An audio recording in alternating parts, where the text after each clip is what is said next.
Hi, it's Handy Val. Today I'm going to be replacing my two front left and right turn signal light covers. It's a very, very easy swap.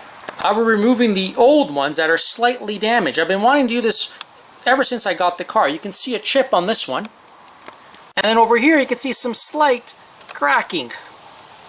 I know many opt to give their R129 a new look by using the clear turn light covers. I love that look too. In my case, I'm keeping to the original look and feel of my 92 SL. At some point, my view may change. I'm going to be replacing them with two gently used amber turn light signals that I bought from a local R129 buyer. Both are Bosch, both are original, and in very good shape. Let's get to it. Everything I show you here should work for all R129s, from the 1990s all the way to the 2001 model year, whether it's a 300 SL, the 500 SL, the 320 SL, or the 600 SL. Everything here is applicable. Let's first get the lay of the land here. Now, you can tell this one's got the rubber. This one does not have the rubber, but the rubber parts are interchangeable. This one already comes with a connector that I'm just going to kind of pull out because I'm not going to be using this. I know my connector works well, my lights work well. I don't want to be, you know, bringing in some other part into it. So we're going to take that out. Simple as that. Do that on both of these. Remove the old light.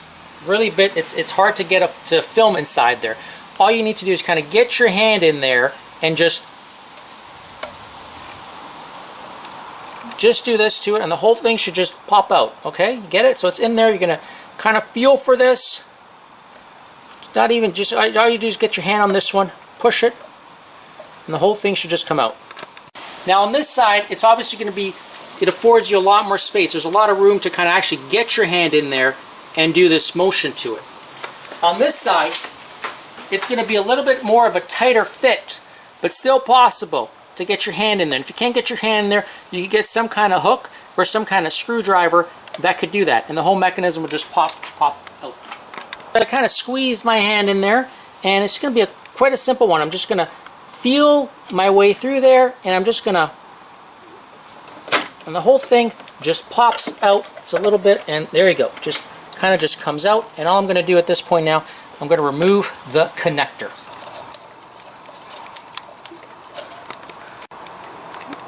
That's for the old, my original light bulb to the new ones. Now this one's kind of using a clear. That one has the amber one. You don't have to use amber. Okay, now we've got it. I'm going to be transferring this rubber piece because it wasn't included in the gently used one. This is quite simple. It just kind of comes off quite easily. I'll make sure. It's pretty simple. And you know, you can kind of clean this. I probably may end up cleaning it. Probably is a good idea to clean it. Yeah, let me give it a quick clean with some silicone.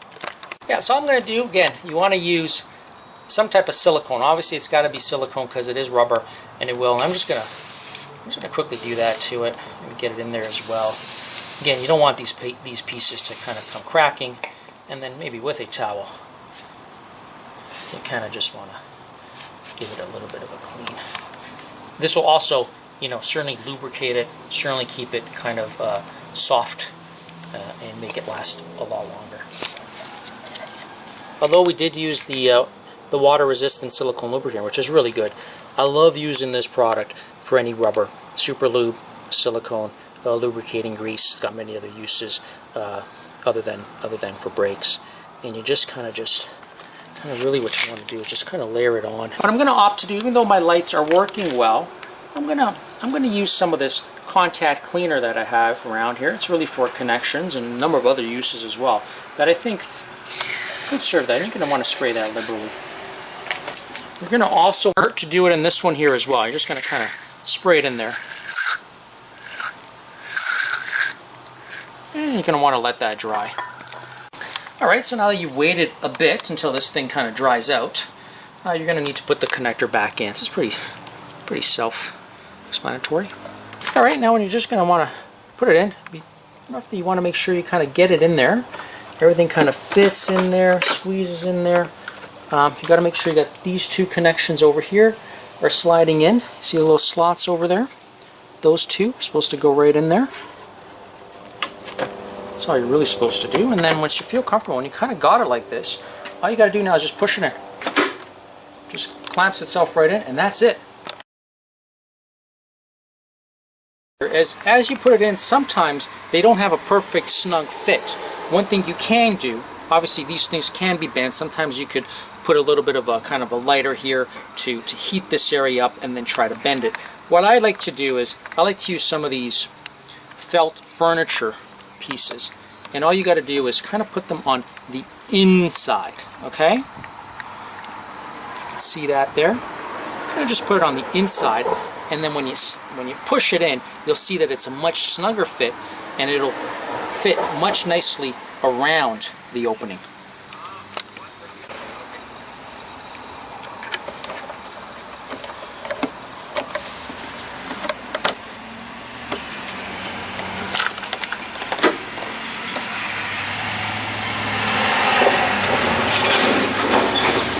Perfect fit.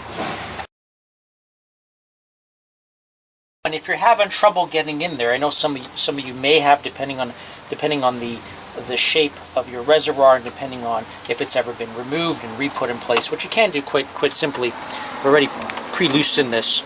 You could kind of move this around. There is a lot of play, as you can see, right? There's a lot of play then to actually get your hands in there. You just got to be able to move it around. You could actually lift this thing up as well and move it, but I wouldn't suggest lifting it up and moving it. I would just suggest kind of just giving yourself a little bit more play by loosening it up. Alright, I kind of squeezed my hand in there, did the same kind of thing. This thing now again just pops out, same sort of thing. Nothing all that different on this side. And we're going to just repeat the steps here again. Take this piece out.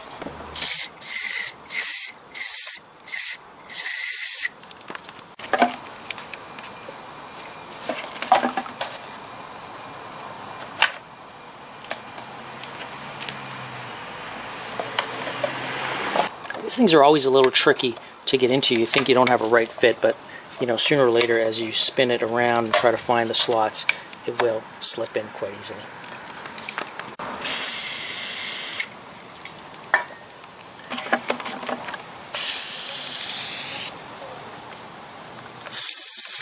Alright, let's put it in.